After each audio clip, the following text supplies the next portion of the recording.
बिस्मिल्लाहिर्रहमानिर्रहीम। अस्सलामुअलैकुम। मैं हूँ इकरा और आप देख रहे हैं कुक विद इकरा कश्मीरी। आज हम बनाएंगे ये बहुत ही मज़ेदार और क्रिस्पी से पोटैटो पॉकेट्स। तो जल्दी से रेसिपी को शुरू करेंगे। सबसे पहले एक बाउल लेंगे, उसमें 1 कप मैदा ऐड करेंगे, 1 टीस्पून नमक ऐड करेंगे और 1 टीस्पून ही अजवाइन। फिर इसमें 1 टेबलस्पून ऑलिव ऑयल का ऐड करेंगे। अगर आपके पास नहीं है तो आप नॉर्मल कोई सा भी ऑयल ऐड कर सकते हैं। फिर इसको हाथों की मदद से अच्छी तरह से मिक्स करेंगे ताकि यकजान हो जाए। अब इसमें हम थोड़ा थोड़ा पानी ऐड करेंगे और एक सॉफ्ट सी डो गूंद लेंगे। जैसे हम समोसों के लिए बहुत टाइट डो गूंदते हैं वैसे नहीं गूंदनी, जैसे हम नॉर्मली घर में रोटी बनाने के लिए आटा गूंदते हैं बस वैसा ही। फिर 1 टीस्पून ऑयल लेंगे और इस सारे को कोट कर देंगे ताकि ये खुश्क ना हो। फिर हम 2 आलू लेंगे, बड़े साइज़ के मैंने आलू लिए थे। इनको उबाल के अच्छी तरह से कद्दूकश कर लेना है। फिर इसमें 1 टीस्पून नमक शामिल करेंगे, 1 टीस्पून कुटी हुई सूरज मिर्च ऐड करेंगे, 1 टीस्पून धनिया का पाउडर ऐड करेंगे, हाफ टी स्पून ऐड करेंगे गरम मसाला, 1/4 टीस्पून हल्दी ऐड करेंगे और 1 टीस्पून ऐड करेंगे चाट मसाला। इसके बाद हम 2 टेबलस्पून भर के इसमें प्याज ऐड करेंगे और 2 टेबलस्पून ही धनिया ऐड करेंगे। फिर इन सारी चीज़ों को अच्छे तरीके से मिक्स कर लें ताकि सारे फ्लेवर अच्छे से कंबाइन हो जाएं। इसको हम एक साइड पे करेंगे। एक छोटी कटोरी लेंगे, इसमें 1 टेबलस्पून भर के मैदे का ऐड करेंगे और थोड़ा थोड़ा पानी शामिल करके एक स्लरी सी बना लेंगे। इसको अच्छे तरीके से मिक्स करेंगे।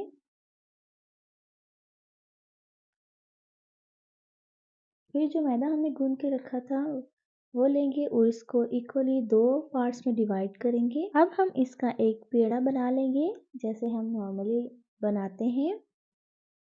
फिर काउंटर पे मैदा डस्ट करेंगे और इसको बेलन की मदद से अच्छी तरह से बेल लेंगे।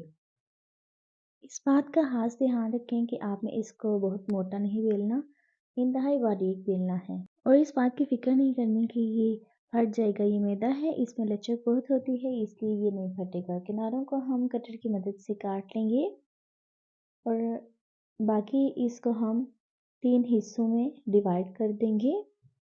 आप चाहें तो इसे थोड़े बड़े या थोड़े छोटे साइज़ में बना सकते हैं। मैं दरमियाने साइज़ की बना रही हूँ। फिर थोड़ा थोड़ा आलू का मिक्स उठाएंगे और इन पर रखते जाएंगे। आपने इनको बहुत ज़्यादा नहीं भरना, नहीं तो फिर फोल्ड करते हुए मुश्किल होगी। अब जो स्लरी हमने बना के रखी थी ये किनारों पे अच्छी तरह से लगा देंगे और इनको बंद कर दें।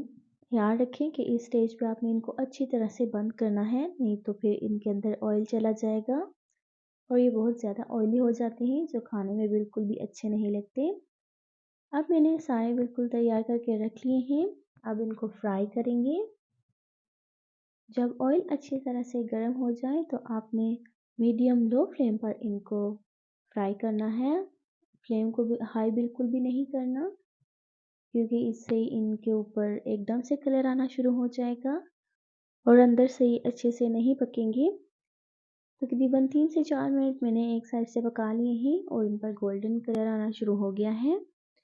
तो हम इनकी अब साइड को चेंज कर देंगे। मज़ीद 3 से 4 मिनट तक मैंने इनको सेक लिया है और ये अच्छी तरह से बनकर तैयार हैं और इनका कलर भी आप देखें बहुत प्यारा आया है और ये बहुत क्रिस्पी बने हैं। अब हम एक प्लेट में इनको निकाल लेंगे। अच्छा, निकालते हुए आपने फ्लेम को थोड़ा हाई कर लेना है ताकि जो एक्स्ट्रा ऑयल है वो इनका निकल जाए। अगर आप लो फ्लेम पे इनको निकालेंगे तो ये बहुत ही ग्रीसी बनेंगे। तो तैयार है हमारे बहुत ही खस्ता बहुत मज़ेदार पोटैटो पॉकेट्स की रेसिपी। उम्मीद है कि रेसिपी आपको अच्छी लगी होगी।